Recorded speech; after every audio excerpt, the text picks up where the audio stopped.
If you're watching this module, you've decided to investigate online learning as an alternative to a traditional classroom. But what will this really mean for you as a student? Here we're going to introduce you to the world of online learning. We're going to show you how it works, debunk a few common misconceptions about online learning environments, and explore some of the differences you will encounter when taking online courses rather than in a traditional classroom. Let's start at the beginning. In an online course, your instruction is delivered over the internet rather than in person in a traditional classroom.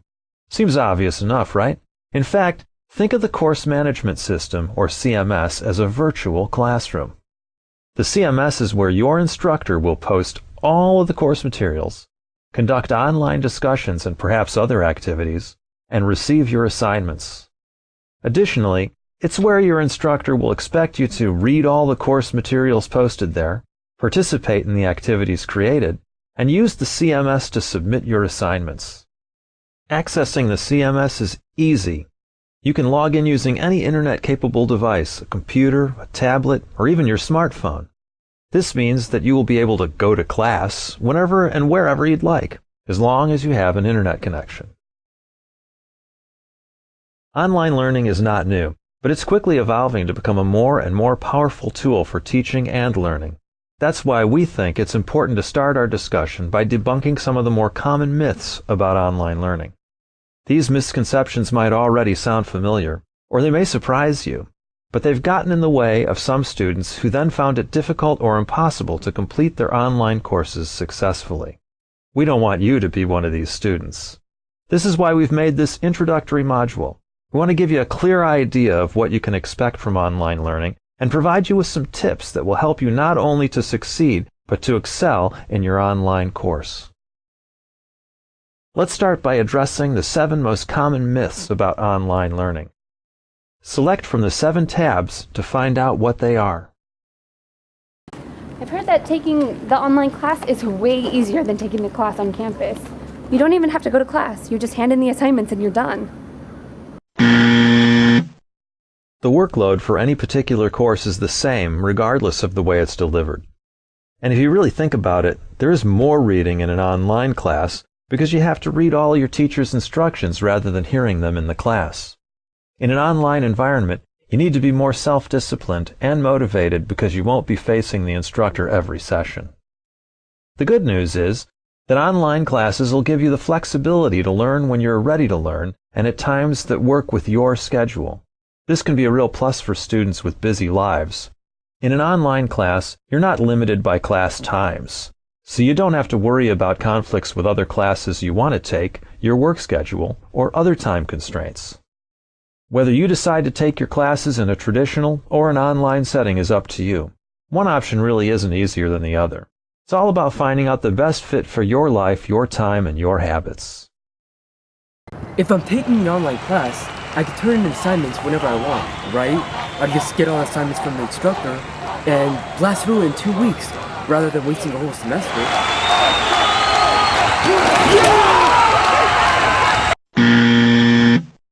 Regardless of what you think you may be able to accomplish at your own speed, most online courses are not self-paced.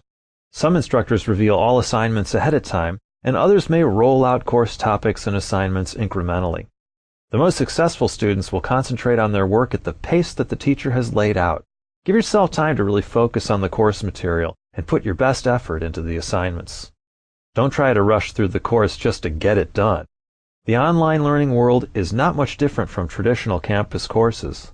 The more you put into it, the more you will get out of it. The good news is, students who successfully complete online courses have found that the organizational skills they've learned and used to complete their online courses made them better students in traditional courses they took later on. Online courses are cheaper than taking classes on campus. Unless you're taking a class online, you're basically wasting your time and money.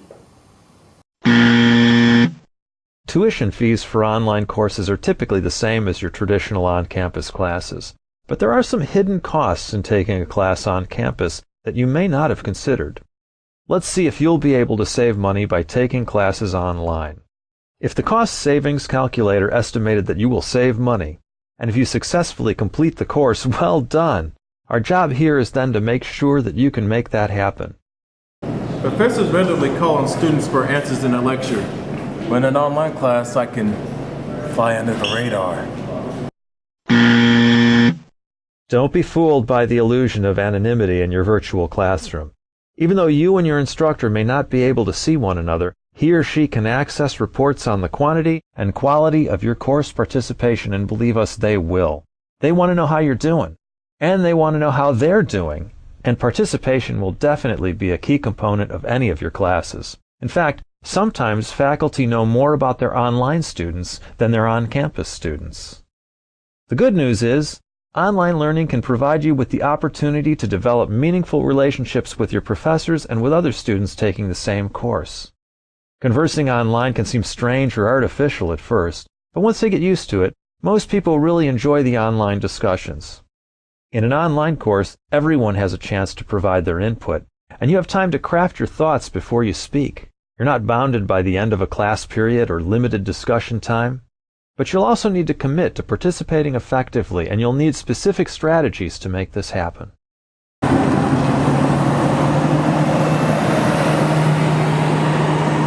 I spend a lot of time talking to my friends on social media and I text them more than I talk to them. I don't need to learn any technical skills to take a class online.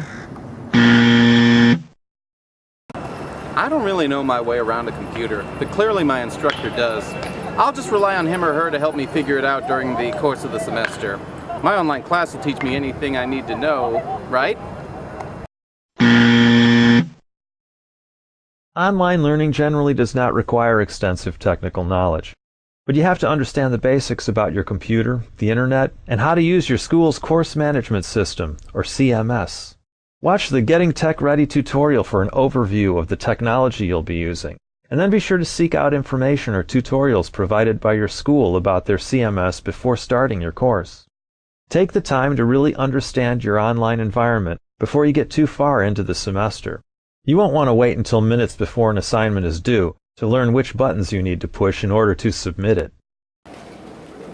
Email is basically instant, and I know my teacher checks her email all the time. So if I have a last-minute question or I don't understand an assignment, I can just email her and she should respond right away. And she's definitely up at 10 p.m., and it only takes 2 minutes to respond with an answer. This is a misconception that we're sure all instructors would like to be cleared up from the outset. Most of your instructors provide a maximum email turnaround time, typically between 24 to 48 hours. As a student, you need to plan ahead as much as possible, and be sure to have an alternate solution if you don't hear back from your instructor before an assignment is due. Remember, your assignments are your responsibility, not theirs. Some instructors include a questions about the course discussion thread where they encourage students to answer one another's questions. This could be immensely helpful to you and might be a way for you to help other students in turn. Remember what we said about building classroom relationships? Another approach would be to reach out to another member of the class and exchange private emails to support each other throughout the semester. Because you're not meeting with each other once or more times every week, it's easy to feel isolated in an online course. Try some of these tactics so that you can connect with others. You will get a lot more out of your classes if you do. Building supportive online relationships and friendships requires skill and practice. The good news is, students who develop good communication skills, learn to be assertive, and are able to cooperate and collaborate well in a virtual environment will find these skills highly transferable and valued in their personal and professional lives long after their course is over. If I didn't finish my assignment on time, I would just tell my instructor that I brought the wrong notebook to class, or that my printer ran out of ink. Now I can just say my computer crashed, or that I deleted my file, or I just sent the wrong attachment. Probably none of these excuses will work. Remember, your instructors have not only heard every excuse in the book, probably more than once, but they're also pretty tech-savvy themselves. They are, after all, teaching a college-level online course.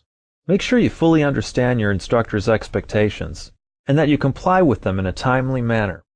Keep an open channel of communication with them if you need help or have any questions. Detailed information about your instructor's policies and expectations should be included on their course syllabus. Some instructors also provide checklists for all deadlines. If your instructor does not, it might be helpful to create your own assignment checklist. The organizational and study skills you develop for your first online course will put you on the road to success for all your future learning experiences, whether they are online or in a traditional learning environment. So now that we've introduced you to some of the basics of online learning, let's take the next step in your quest for online success. Each lesson in this series includes a variety of instructional aids, activities, and resources that will help prepare you as a successful online learner. And the good news is, you've already started.